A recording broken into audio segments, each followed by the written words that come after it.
so pretty. It's so pretty. All right, so we're gonna go. It's 3 o'clock again. We're gonna go check for this limestone fame flower once more. Fingers crossed that we encounter it today. I'm on a quest now. And then I think we're going to go snag some Japanese takeout. I am 100 pages from the end of Gone Crazy in Alabama and really enjoying this trilogy so much. These girls are delightful. The family is just so much fun. And I'm especially enjoying this one being set in the South. And one thing I'm really loving about it is that it's kind of realistic to the times. It seems like a lot of times middle grade stories are kind of cleaned up a bit, made really PC, and this one has not been done that way. And I just really appreciate that. So anyway, we're off as soon as the man-child gets in the car. On the quest again. Lots of coneflowers.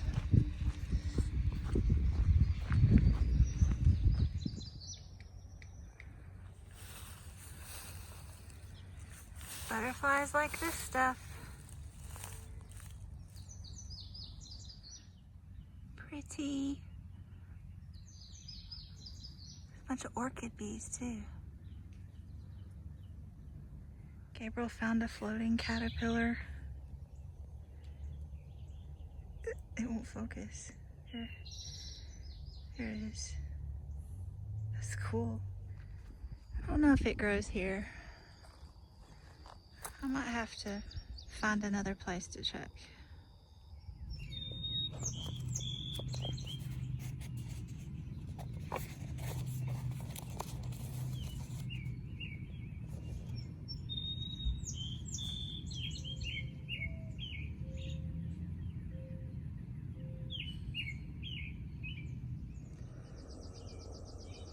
It's a little froggy out this morning.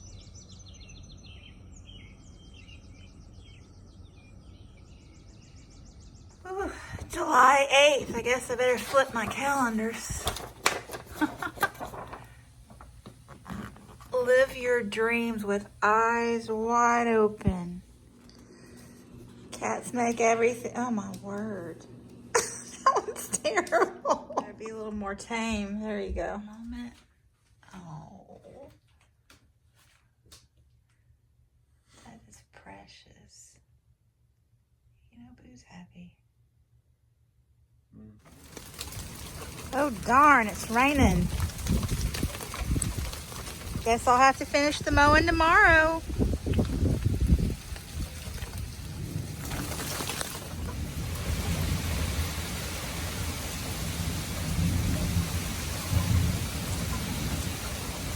Yep.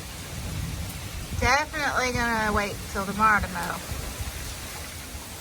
Wow. For real. Wasn't expecting all that. Well, this day seems to have gotten away from me. I thought I better do a reading check-in before it gets too dark. I did finish Gone Crazy in Alabama by Rita Williams Garcia last night. So I'm counting these two. I wish there were more. I love this little family so much. But so these were for my extracurriculars. I'm calling it recess. Recess is so much fun.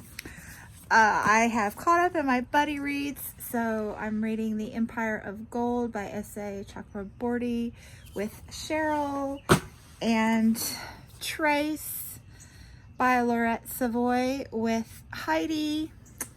So now I need to get back onto my summer school readathon. So I've finished science and social studies and the extracurriculars. So now I'm going to get started on math and English. So for math, I'm listening to heavy on audio, and I barely started it, just like half an hour. But the author, Kiesa, I think he says, Kiese, Layman, reads it himself, and he has got just a gorgeous Southern voice. So I'm here for that. And then this evening I'm going to get started on Marilynne Robinson's When I Was a Child I Read Books. Yeah, I did. I'm reading this one for language arts, English. So yay! Better get to it before I fall asleep. I've been having a very sleepy day. Well, anyway. Oh my goodness. I'm taking a picture for Instagram and my books match. I totally didn't do this on purpose. How cool. I'm so tickled. I spy my first domesticated morning glory of the season, and look at this. Any day now. Hummingbird. What's it doing? Oh my gosh.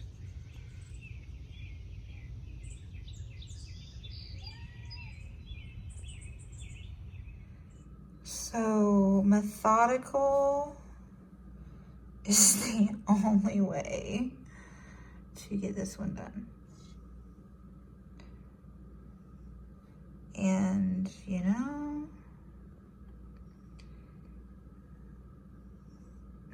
it's kind of satisfying. Oopsie. Isn't it, guy? The tail knows. Here's a little baby. Here's a little baby. What you watching, babe? SpongeBob. Nice. Reliving your childhood. Hey, so I was in a bit of a funk yesterday, so I didn't get much of anything done. Just scroll as one does when in a funk. But I am back today. I finished Heavy by Kiese Layman, and the title is perfect for this book. It is just the themes that he talks about, of being a black man in America, being a black woman in America, being a woman in America, being a black man around women in America. Yeah, his struggles with his weight and addictions in general, and the environmental catalyst for that. I mean, there were portions toward the end of this that were just heartbreaking. And as a mother, you know, and the decisions that I've made for my child, and then to read what he went through in the home as a child of a single woman, and the decisions that she made, you know, and struggling with, you know, my thoughts about them. I'm just at a loss for words. And then just the way he was so open and honest with us and with her, and the love that was there, but also the harm. I don't even know what to say, but I'm going to think about it a really long time. But yeah, whew. And now I'm going to go buy a Coke because I decided that I was not going to drink any Coke in July, and that was probably the worst decision that I made in June, because I made it one day and now I just want all the Coke. So yeah, I'm gonna go buy Coke. Oh well. got 3 bunnies. Do you see? That one just got in the fence somehow. And then there's 2, or is that just 1? No, there's 2 over there. Little bunnies. Oh, that was cute. Did you see that? Oh, he did it again. I wish I could get closer. That is so cute. He's just laying and flopping around all over there. Little floppy. Where'd that one go? It's in the tall grass. I would just come out and go.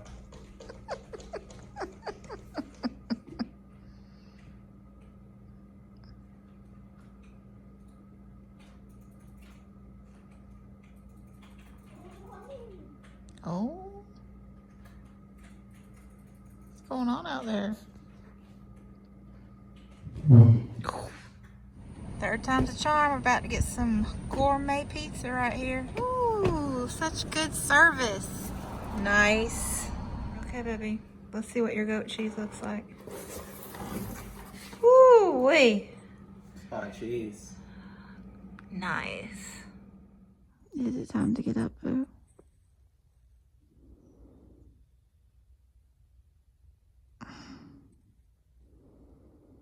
What time is it?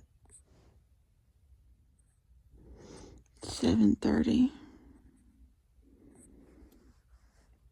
I guess it's not too bad.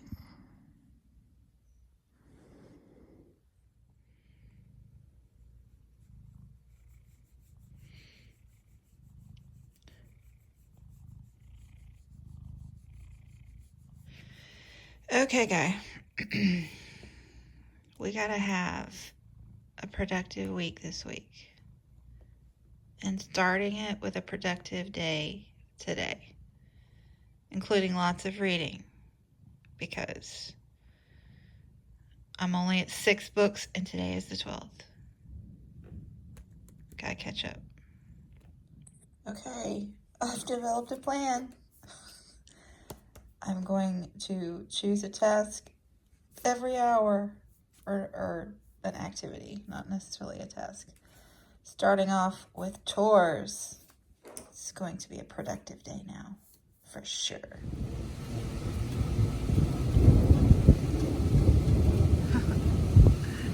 It's my kind of day. Well, that was a successful hour, or hour and a half really. So now I think I will work on the infamous code puzzle for a few minutes while listening to my audiobook. You think you're being helpful? We got a new kind of bird party going on out here.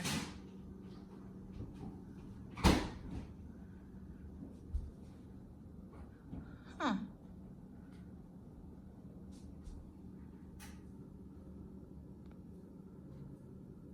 Hey, so I've been reading. I think I had it wasn't a funk day, it was more of an antisocial day. So there was that. But anyway, I have 4 books here to talk about, and I don't remember what I've said thus far. So I've just picked out quotes to share with you from each one of them. And I have dog-eared all 4 of these books. I mean, just one dog ear in each book, but I don't even know who I am right now. Anyway, this one, Trace, which is the Black geologist. She is writing from, the intersection of her work and those experiences and her life experiences growing up as a Black girl in America, and historical research. And yes, it's very interesting. So this particular section, she has done census. She's looked back at all of the census records that she could find for this particular little spot in the South, in South Carolina, I believe. And I just thought that this passage, this paragraph was really beautiful. So, each census is an enumerated instant giving little context or detail on the lives of these people or on their felt ties to place.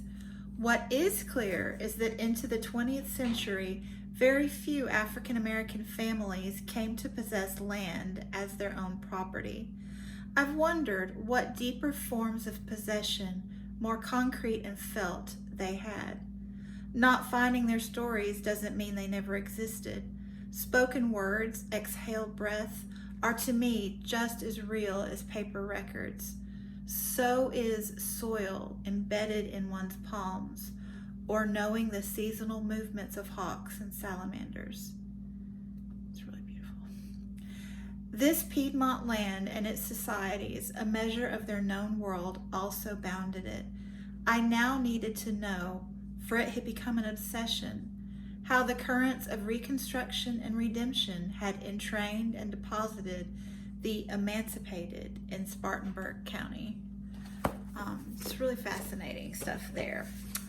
And then this one, well now, this is high level,